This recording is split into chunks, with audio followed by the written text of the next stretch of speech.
This is Pod Populi. Podcast for the people.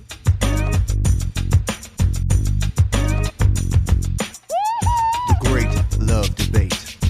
It's the Great Love Debate. The Great Love Debate. It's the Great Love Debate. Hi again, everyone. It's Brian Howie. Welcome to The Great Love Debate, the world's number one dating and relationship podcast. Since 2015, I am here in the very fine studios of Pod Populi, podcast for the people, now in Atlanta. 2 locations in Atlanta. If you want to get your pod on, go to podpopuli, podpopuli.com. Shoot an email. Tim will take care of you in Atlanta.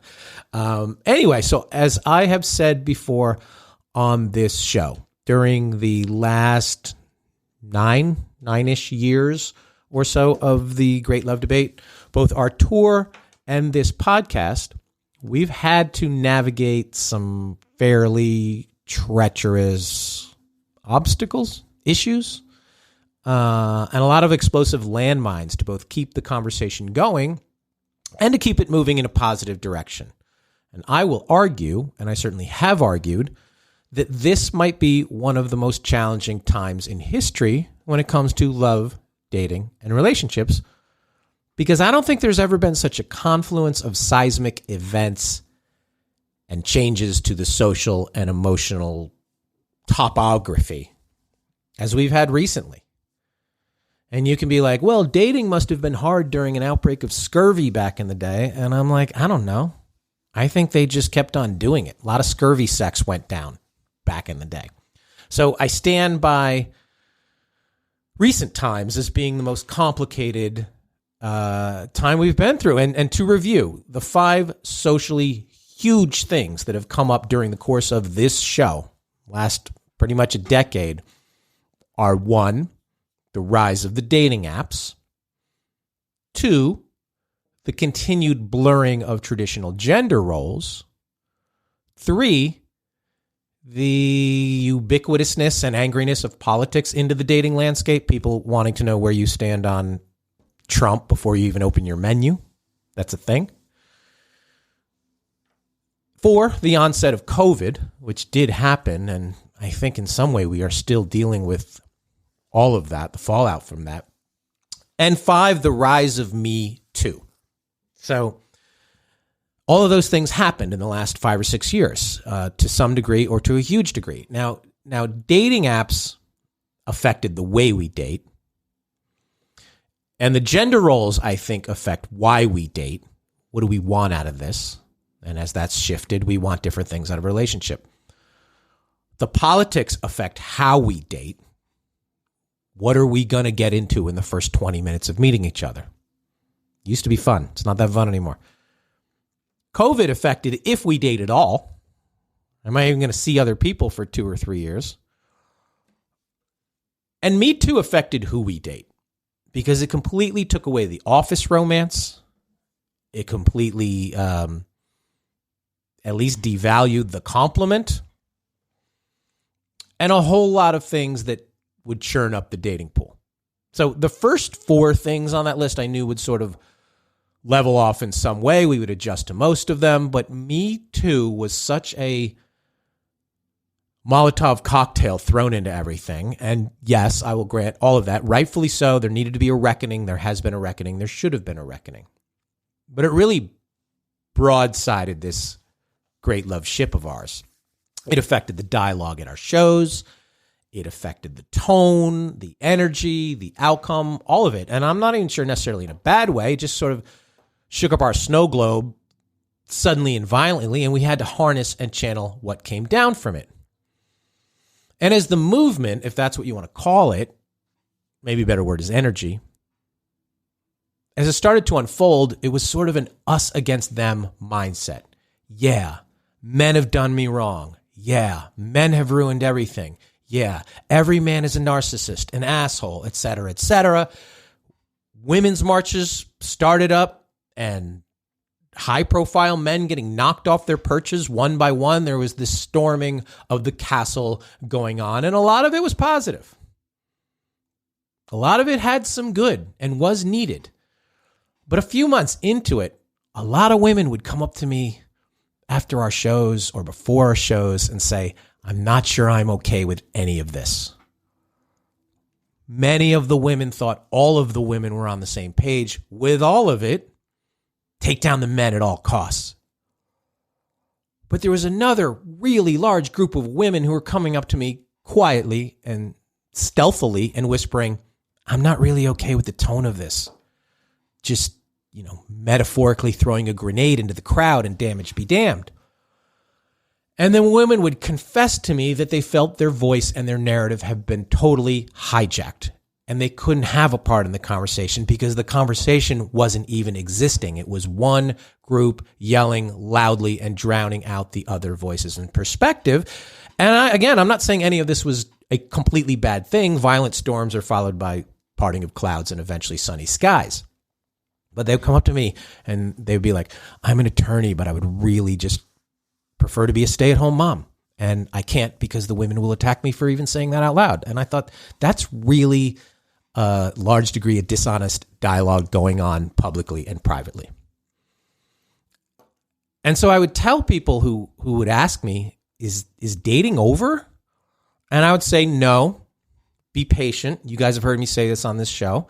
There will be a backlash, a boomerang, whatever you want to call it. The women will start to speak up and there will eventually find some value in men, thank God. And the ship will correct its course in a more positive and constructive way. So some really terrible people got wiped out. Harvey Weinstein, see ya, good riddance. And some maybe okay people got sacrificed for the cause. Sorry, Matt Lauer, your consensual sex with coworkers was probably too much at the wrong time. Sorry. Collateral damage, Matt Lauer.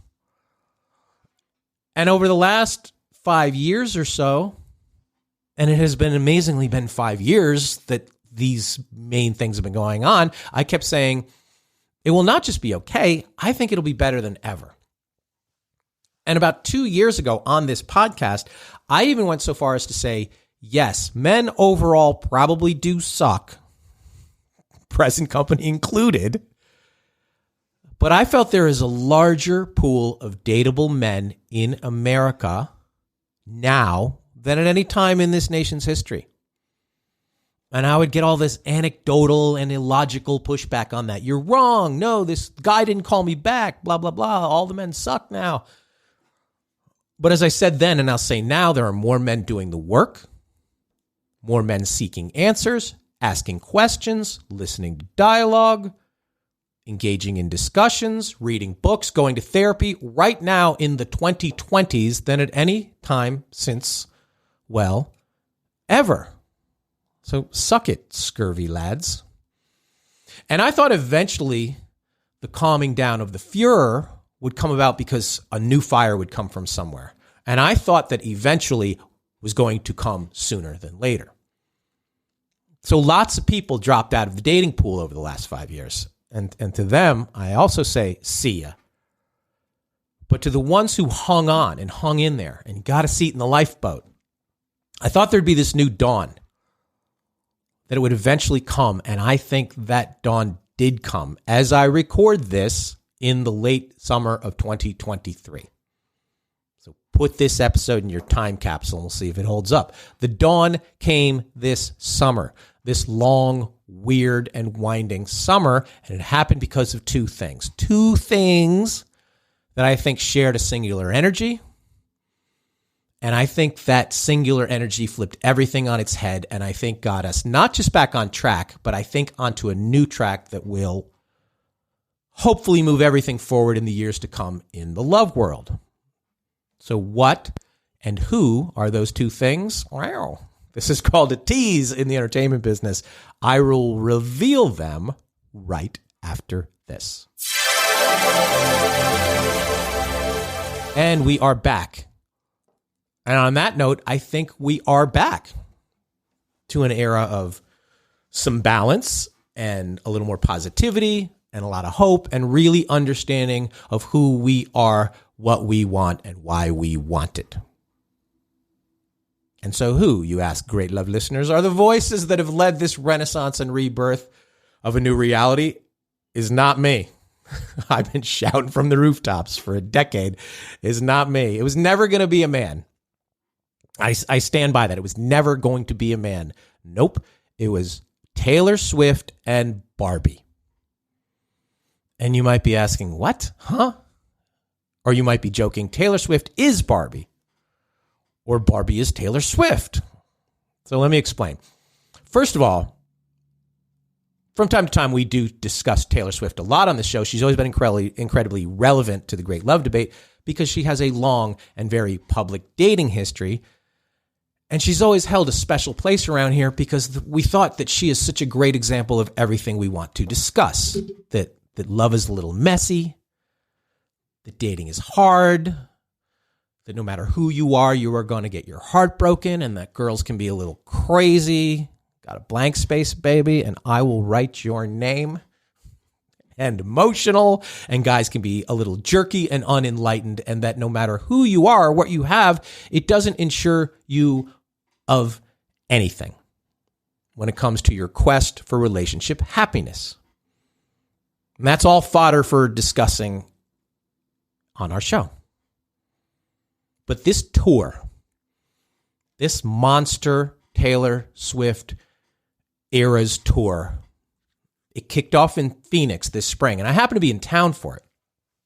And I just felt there was an energy and a movement happening, like it was this rollicking, traveling carnival of not only woman energy, but girl power. And there's a big difference in those two things. So not only were 50,000 people descending on a city for her concerts, the whole city, and I mean the whole city, felt an energy change. And I was also in Phoenix for the Super Bowl this year. And that was nothing compared to the Swiftie mania that rained down on the valley.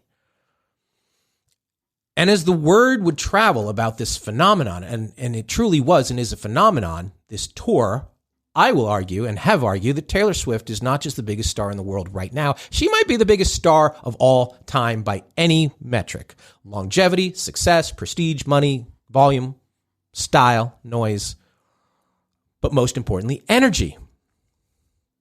Every time I say that, somebody gives me Michael Jackson. Don't give me Michael Jackson. He came and went from our collective psyche over a long time, but on a very inconsistent basis. There would be many, many years where we didn't hear anything at least good about Michael Jackson. Don't give me Elvis. And don't give me the Beatles. They were banned for less than 10 years. Taylor Swift is a movement and a phenomenon beyond anything we have ever seen or experienced in this culture, at least in this country, at least in the pop culture world. And why do I bring her up? Because she has everything to do with dating and love. And not just everything about her songs, everything about her passion and fandom and army and ecosystem is tied into the same things. Hope and heartbreak, and girls can do this and boys are still assholes, but I still want one. The energy of the last few years has been a whole lot of what do we need men for? And I preach to death, and I bring it up incessantly at our tour stops. I think because you need us less, and you certainly need us less than 20 or 50 or 100 years ago, that for the guys, the bullseye for us to get into your world has moved from us shooting at a 10-foot basket to shooting at a 12-foot basket. But Taylor doesn't care. She has money and power and unprecedented fame and legions of followers and fans, but she still wants a boy to shoot at that 12-foot basket. Even if she sometimes has to lower it to 10 feet. And sometimes, probably not wisely, 8. The Swiftie energy, I never thought I'd say that on a podcast, isn't we need a world without men, which was a lot of the last few years. It's we need a world with better men. And better women too. She's all about stop hating on and rooting against your sisters. And all of that has been such a positive thing as the tour rolled out and the word caught on. And it wasn't just young girls. It was people of all ages dressing up and throwing parties. It was men too. And you look at the guys who are showing up at the concerts in each city she went to. Eddie Vedder, Aaron Rodgers, Mark Zuckerberg, fucking Flavor Flav. They were basking in the energy without feeling like the enemy. And I think for the first time in 5 years, that is what was happening. Come into our world, guys. It is fun and it is positive, and you have a chance to participate if you bring the right mindset. Be a part of our conversation. 50,000, mostly women and girls, and a few guys singing their hearts out. You'll be the prince and I'll be the princess. It's a love story, baby. Just say yes. That's unapologetically romantic, and I think it's unquestionably hopeful. And dare I say, old-fashioned. And you get in a lot of trouble these days touting the virtues and the value of old-fashioned. So kudos and thank you to her, but that's just the bookend to the back end of what happened this summer, and that is the second side of the same coin, if you will, and that is Barbie. So I grew up in a house with two sisters, and yep, there were easy bake ovens. Are those still a thing? I don't know. And there were absolutely Barbies. But when the movie got announced, I'm like, is this something personally I would ever see? Would I go see the Barbie movie? And then I saw that Greta Gerwig and Noah Baumbach, their couple in real life, got attached to write it together and for her to direct it. And I thought, she's a master of emotional angst in her films.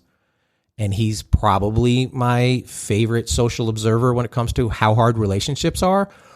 His movie Kicking and Screaming, not the Will Ferrell soccer one from 2005, the one from 1995 about post-college life. Look it up. It's probably my favorite film, and probably the work that has affected my career and life perspective more than anything. Everything I do is sort of a wink to that film. Google it and watch it.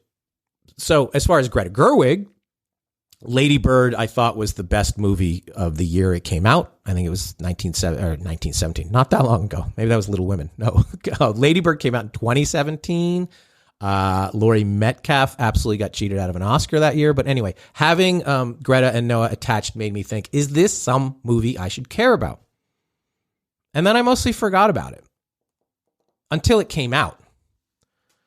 And I started getting emails from you guys, listeners. Are you going to talk about this on a podcast? What do you think about Barbie? What are your thoughts? And my longtime producer of the show, the two-time Emmy Award-winning Keiko, texted me, you got to see this. It's much more than you think. And then Cosmo, the magazine, called me the other day, and they said, we want your thoughts on Barbie. Because I guess they think I have some thoughts on things. And I had no thoughts on it other than casually noticing a lot of people wearing pink. But I don't want to be in the dark on any phenomenon. And so I thought I better get my ass to the theater so I could comment intelligently and possibly authoritatively, both for the Cosmopolitan feature and for you guys. So I did. And yep, I thought it was fantastic. I thought the movie was such a tough needle to thread. And while making that movie, the actors, they must have thought, oh my God, are we ruining our careers dancing around on a plastic set? But they absolutely threaded the needle. Gerwig and Baumbach and Margot Robbie and Gosling and America Ferrara and all of them. As a movie, they nailed it. But as a message, it's so important, and I think it's such a nice numerator to the Taylor Swift denominator, because it shifted the tone of the entire last 5 years from men are evil to simply boys are dumb. And I got news for you. Yes, we are. We are so dumb, and I am fine with that. And if you aren't fine with that, then you are too dumb for Barbie and or Taylor Swift and probably too dumb to date.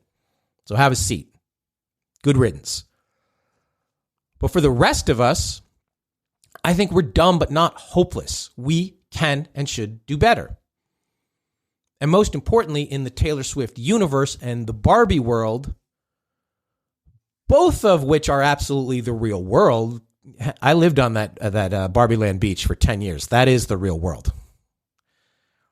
In those two worlds, there is a place for us, the men. We do have a role.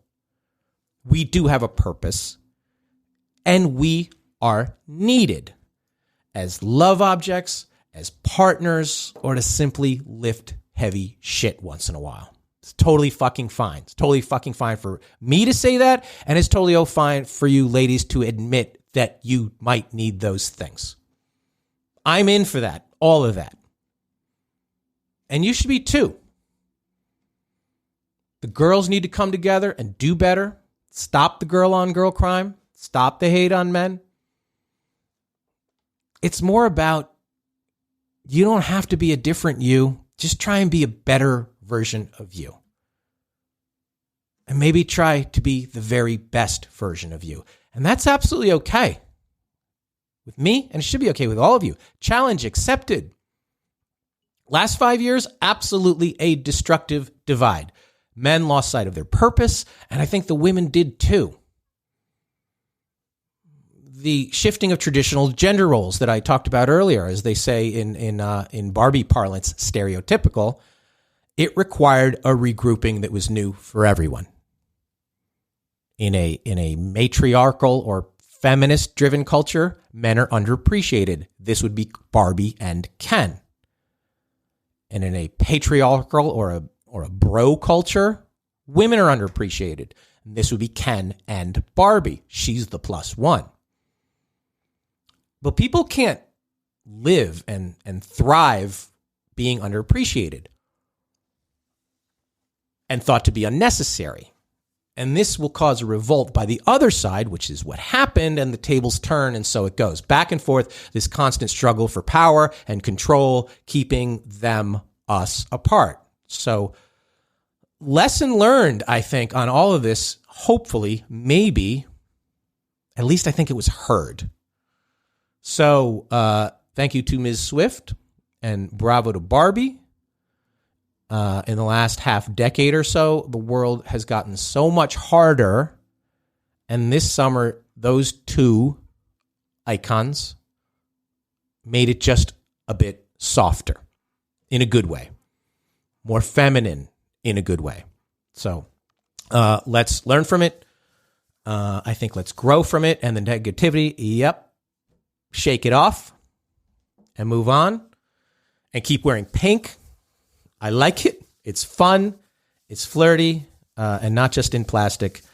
It's fantastic. So we're off to London. One of the most unfortunate things about the world losing its collective mind and locking down for 2-3 years was that we lost scheduled tour stops all over the globe. We had 2 shows in Singapore like 2 weeks away that were canceled. We had shows in Auckland, New Zealand, and a show in Melbourne, and a shitload in the United States, and worst of all, a week of shows in London. But I shall be banging out a podcast over there to give you the lowdown on the London love scene. See if it's still shagadelic. But shoot us an email. Seriously, if you have thoughts on Taylor, Barbie, boys, girls, the color pink, or anything else, greatlovedebate@gmail.com. Please follow, share, and definitely review. The one thing that hasn't changed over the last decade is that your reviews mean a lot in the podcasting ecosystem because, as always, at The Great Love Debate, we never stop making love. See you next time.